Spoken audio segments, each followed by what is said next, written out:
दापोलीत झालेल्या सभेत आदित्य ठाकरेंनी योगेश कदम यांच्यावर जोरदार हल्लाबोल केला। यावरून आता रामदास कदम यांनी पलटवार केला।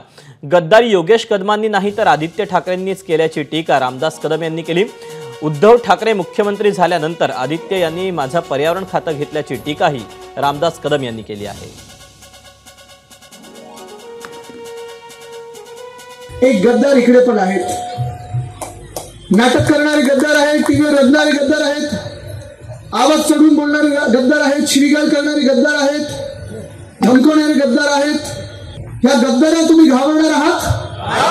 त्या चुंबीचोरांना तुम्ही घाबरणार आहात? या गुंडांना तुम्ही घाबरणार आहात? तुमच्यावर कोणी दादागिरी करण्याचा प्रयत्न केला तर आपलं सरकार येतंय, त्यांना बर्फाच्या लादीवर झोपवण्याची जबाबदारी ही माझी असेल।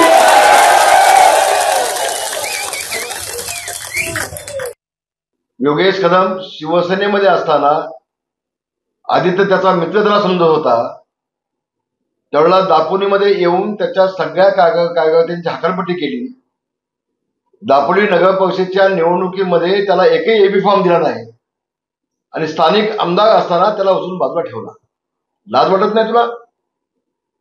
गद्दारी तू केलीस, योगेश कदमांच्या पाठीशी खंजीर खुपसण्याचं काम तू केलंस आणि आदित्य तू मला काका काका म्हणत होतास ना।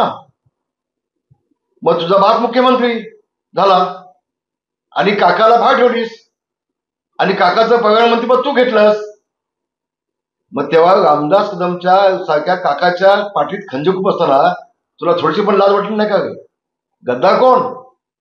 गद्दार तूच आहेस ना। आणि दुसरी गोष्ट, तू लादीवर झोपणार म्हणून सांगतोयस, तुझी अवकात आहे का? तुझ्या बापाला विचार। नारायण राणे आणि राज ठाकरे बाहेर पडले ना, तेव्हा तुझा बाप गाडीवरती पुढच्या सीटवरती मला बसवल्याशिवाय मातोश्रीतनं बाहेर पडत नव्हता। मी नसतो तर तुझ्या बापाची त्याला विचारून घे आणि मग लादीवरती झोपायच्या गप्पा मारतो। तुझी अवकात नाही तेवढी। आधी लग्न करून बघ, मग तुला कळेल। एबीपी माझा, उघडा डोळे बघा नीट।